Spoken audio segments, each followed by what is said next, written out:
C'est dégueu, hein? Mais non, que nenni! Pas l'hiver! Il n'en est rien! C'est juste du gaz en fait. Vous l'avez déjà entendu cette réponse? Et est-ce que vous avez compris pourquoi? Ok, on reprend depuis le début.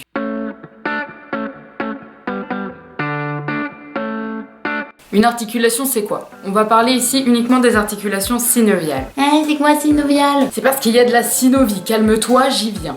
Une articulation synoviale, c'est deux os. Oui, quand même, pour une articulation, c'est plus pratique. Avec du cartilage au bout. Là où ils...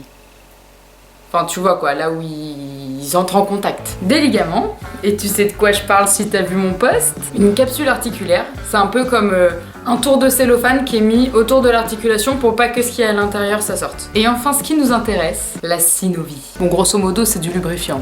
Tu vois à quoi ça sert le lubrifiant? Bah, la synovie, elle ne sert pas que à ça, mais c'est une de ses fonctions. Ah, d'où le articulation synoviale. Oui, tu comprends vite, c'est bien. Il s'agit d'un liquide visqueux qui est emprisonné dans la cavité articulaire retenue par la capsule articulaire. T'as peut-être déjà entendu parler d'épanchement synovial ou dit d'arthrose. Mais c'est juste un mot compliqué pour dire que la membrane qui produit cette synovie en produit de trop, qu'il y en a de trop dans l'articulation. Ou de synovite, qui est une inflammation de la membrane qui produit cette synovie. Qui s'appelle membrane synoviale d'ailleurs. Ils n'ont pas fait très original pour le coup. Petit schéma pour que tu comprennes bien.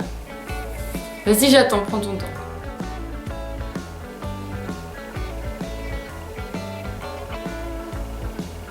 C'est bon?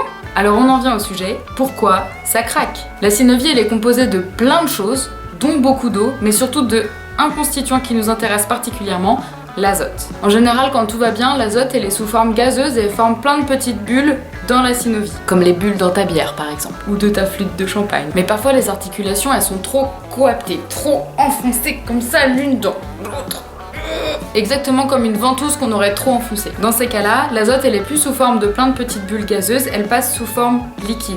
Parce qu'il y a trop de pression à l'intérieur de l'articulation pour qu'elle puisse rester sous forme gazeuse. Mais si, tu sais, le volume d'un liquide prend moins de place que le volume d'un gaz. La loi des gaz parfaits, PV égale NRT, tout ça, je te perds là? Bref, pour résumer, l'articulation est trop coaptée, la pression à l'intérieur est trop grande, l'azote passe de l'état gazeux à l'état liquide pour prendre moins de place. Et quand l'ostéo ou toi-même vient décomprimer cette articulation, alors tu augmentes l'espace qu'il y a entre les deux os. On inverse alors la pression, on décomprime. On crée de l'espace d'un coup. L'azote trouve ça trop cool et reprend tout de suite sa forme gazeuse, pas en formant plein de petites bulles, mais en formant une énorme grosse bulle à l'intérieur de la cavité articulaire. Ça s'appelle la cavitation et c'est ce changement d'état de l'état liquide à l'état gazeux qui fait le crack. Attention, tous les craquements ne sont pas dus à ça. Ça peut être juste un tendon qui passe par-dessus un relief osseux et ça fait un petit clac, comme souvent quand tu tournes tes poignets, c'est ça. Je parle ici du craquement que tu peux entendre quand l'ostéopathe prend la tête de ton cheval comme ça et il la retourne d'un coup et ça fait clac clac clac. Pas le petit cliquetis du boulet quand Pompon sort de son box. Mais attention d'ailleurs au passage, on peut très bien avoir une manipulation réussie sans craquement et un craquement sans que la manipulation soit réussie. Puisqu'en fait il s'agit que de la décompression de l'articulation. Tout ce que je t'ai expliqué là, ça a été mis en évidence en 2015 par l'université d'Alberta qui a étudié les craquements de doigts à l'IRM. Et je te mets le lien de la publication en description. J'espère que tu auras appris des choses dans cette vidéo. N'hésite pas à t'abonner pour avoir d'autres petites vidéos ludiques comme celle-ci et à me poser toutes tes questions en commentaire. À bientôt!